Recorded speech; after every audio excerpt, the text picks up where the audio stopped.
Hello viewers, in this video we'll see standard price method. The formula to calculate the standard price is opening stock value plus debit balance of material variance divided by opening balance in units. Okay, normally this 3 will be given in the problem. We have to just substitute in the formula in order to find out the standard price. Okay, and we have one more formula to calculate the standard price, that is, if the credit balance of material variance is given in the problem, we have to subtract it. Okay, if the debit balance was given, we have to add it, and if the credit balance was given, we have to subtract it. Okay, and next we have to calculate the material price variance, and this is the difference between the actual price and the standard price. Okay, and the formula for that is closing stock units into standard price minus closing stock value. Okay, at last we used to find out this closing stock units, right? That we have to substitute here, and we'll find the standard price, and that we have to use it here. And next, closing stock value also we'll find at the last. Okay, that we have to apply it here. So we'll get this material price variance. Let's see one problem. Yes, here is the problem. Prepare the store's ledger account showing how issues and closing stock balance will be recorded under standard price method. The debit balance of material variance is rupees 1000 on 1st November 2010. The following issues and purchases made during the period. We have information regarding the purchase and issues. Okay, we too have the opening balance. Let's start doing the problem, and the format for this is normally the store's ledger format. We have to use it here. Okay, the only thing is that we have to issue at the standard price. Okay, in this problem there is no standard price. We have to find the standard price using that formula.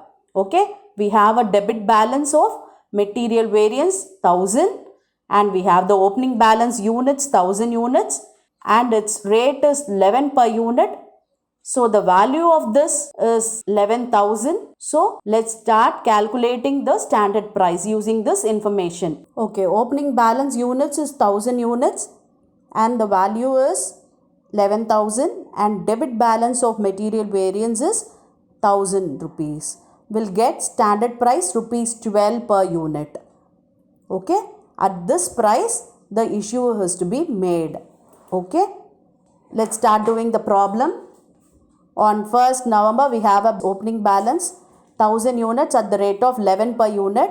So the amount is 11,000. And next, on 4th we have a receipt, that is 500 units at the rate of 12 per unit. So the amount is 6,000. We'll write it in the receipt column. And next we have to add this with the balance, that is 1000 plus 500, 1500, and 11,000 plus 6,000 will get 17,000. Okay, and next we have a receipt on 5th, that is 400 units at the rate of 13 per unit. So 5,200. So we have to add this receipt with the balance. So we'll get 1900 units and 22,200 rupees. And on 6th we have a issue 800 rupees, and this issue is to be at the standard price. The standard price we found, that is 12 rupees. So the amount is 9,600. So we have to subtract this issue from the balance. So the remaining balance is 1100 units and the amount is 12,600 rupees. Okay, and next on 7th again we have a issue 400 units, that is to be also issued at 12 rupees per unit.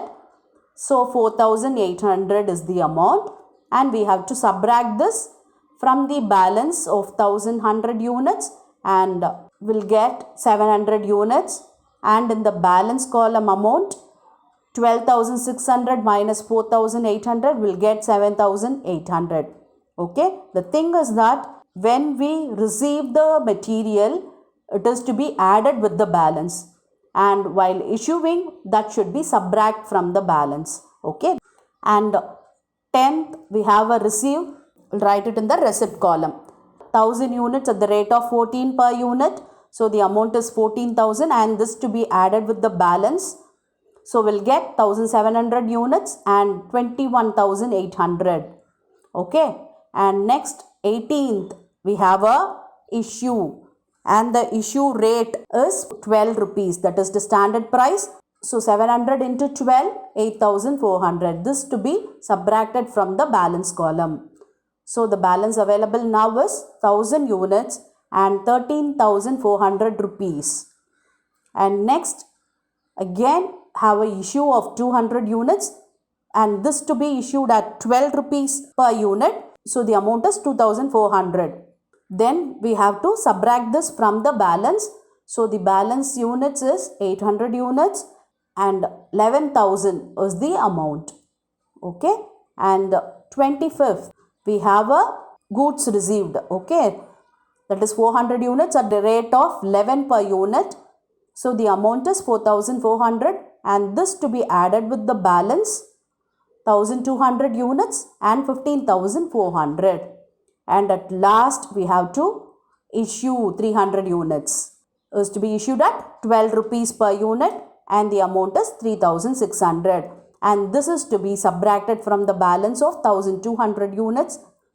So we'll get 900 units, and the amount is 15,400 minus this 3,600 will get 11,800. Okay, and the closing stock here is 900 units, and it is valued at 11,800. Okay, and it is the time to calculate the material price variance, and the formula to calculate this material price variance is closing stock units, that is 900 units, into standard price we found, that is 12 rupees, and closing stock value, that is 11,800. Okay, if we substitute in that formula, we'll get 10,800 minus 11,800. So we'll get a minus 1,000 rupees here. Okay, and this is treated as a loss, and we have to write it as unfavorable. Okay, material price variance is unfavorable because the actual price is less than the standard price. So this is unfavorable. Okay, I hope now you understand to calculate the standard price and material price variance under this standard price method. Okay, the thing is that if the standard price is given in the problem, we can take that for issuing the material, or else we have to find out the standard price using that formula. Okay, we have two formulas to calculate the standard price. If debit balance of material variance is given, we have to add it. If credit balance of the material price variance is given, we have to subtract it. Okay, that's it. Through that we can find out the standard price, and using this standard price we can issue the material. Okay, I hope now you are clear with this concept, and I have given you a small problem for you to practice. Thank you for your patient listening.